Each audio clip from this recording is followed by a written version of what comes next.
Hey everyone, Mr. Sujano here. In this video we're talking about GameCube and Wii, 3DS, Switch, PS2, Linux, and a whole bunch more. Let's get started. Alright, we'll kick things off here with a little bit of April Fool's fun. We're talking about GameCube and Wii emulation with Dolphin. And this was Dolphin's April Fool's post. We heard you announcing Steam achievements for Dolphin. Now, I'll leave a link to this article in the description below, and I do recommend checking it out. It's absolutely hilarious. For example, this achievement, get a game to freeze and make the beeping sound upon crashing. You know the one.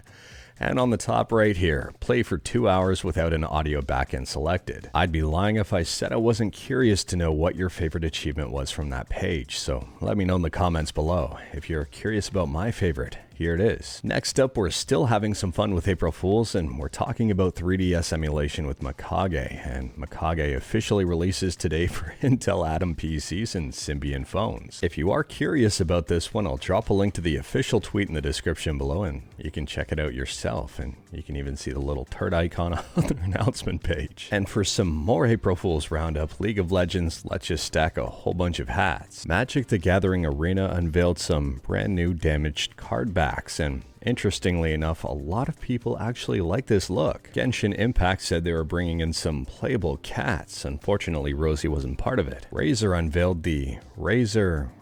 Pokemon unveiled a whole bunch of Lechonk stuff. ETA Prime reviewed a brand new handheld from Samsung that'll completely destroy every single other handheld on the market. And Retro Handhelds was apparently bought by Subway. As for me, I was planning on doing an April Fool's video endorsing Agnes and Damon, but I couldn't bring myself to actually do that. What I can do for you though is bring you some news that's not necessarily April Fool's specific, and we'll start out with Console Launcher. For those who may be unaware, Console Launcher is a launcher on Android. It's not necessarily a front end per se. Anyways, Console Launcher version 100 released.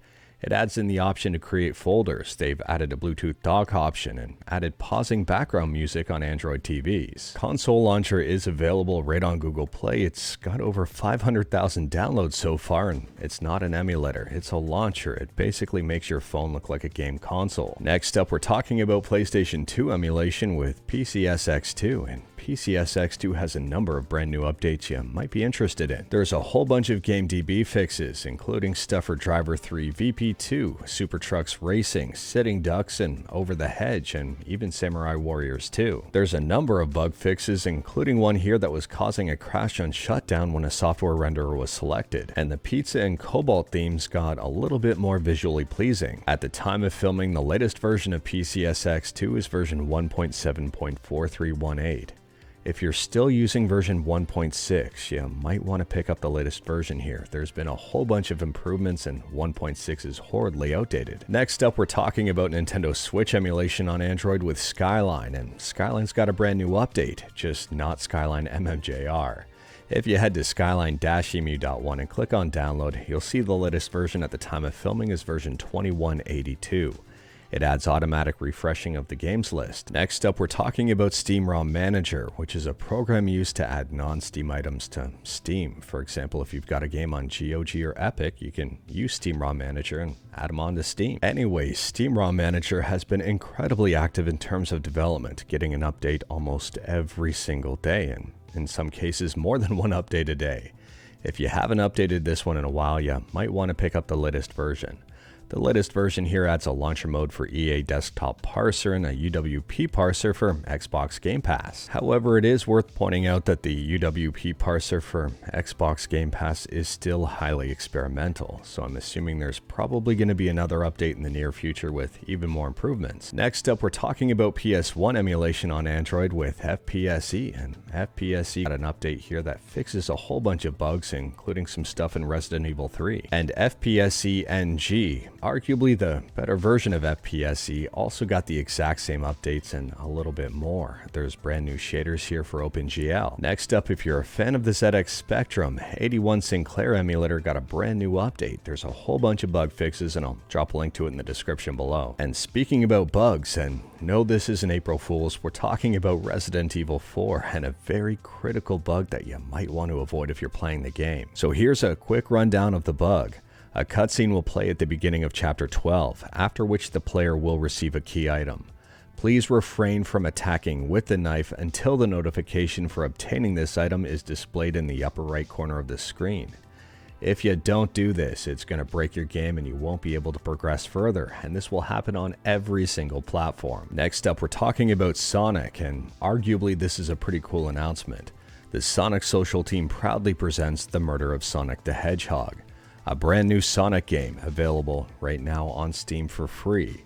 A lot of people thought this was an April Fool's joke, myself included, but it's not. It's a real game. If you are curious about this one, it's a murder mystery game. It is free, it's on Steam, and I'll drop a link to it in the description below, and I do recommend checking it out. It's got an overwhelmingly positive rating, which is incredible. The icing on the cake here is that I don't think Sega was expecting this positive of a reaction to their game. They tweeted out, "Wow, we've been overwhelmed with the amazing response to The Murder of Sonic the Hedgehog.